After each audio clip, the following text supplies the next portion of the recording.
Welcome to day 44.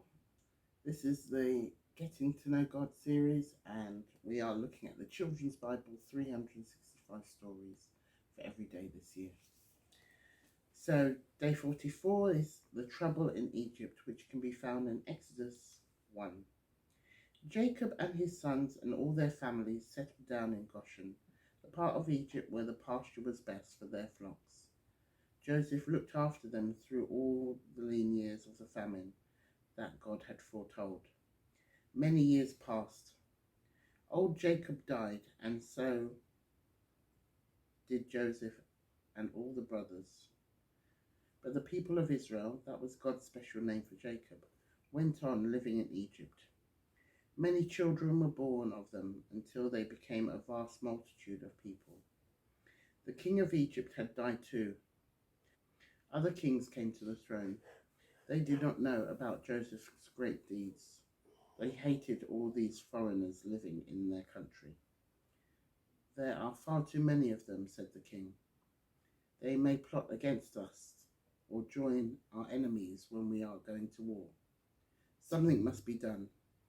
He decided that if he could make them weak and worn out with work, they might have fewer children, and certainly they would have no strength left to be a danger to the Egyptians. So the king set them to work as slaves, helping to build the grand new cities he had planned. They had to drag the heavy stone slabs into position and make thousands and thousands of bricks. But the people of Israel still flourished. The more the king ill-treated them, the more they grew in numbers. I must do something more, the cruel and frightened king decided. I will make a new law that every boy born the people of Israel shall be thrown into the river Nile and drowned. Now things looked black. Instead of the Israelites, but God had not forgotten his own people.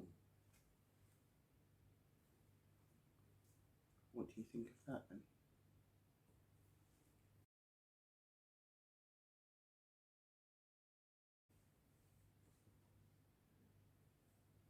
It's quite interesting that the history of Joseph was soon forgotten over time, and the behaviours of people changed. It's no different to this day and age, really, that the history of world wars and things that happen are soon forgotten, and often they repeat themselves because people have forgotten them. We often ask ourselves, why are we not going to learn from the past? But soon the past is so distant that people have forgotten,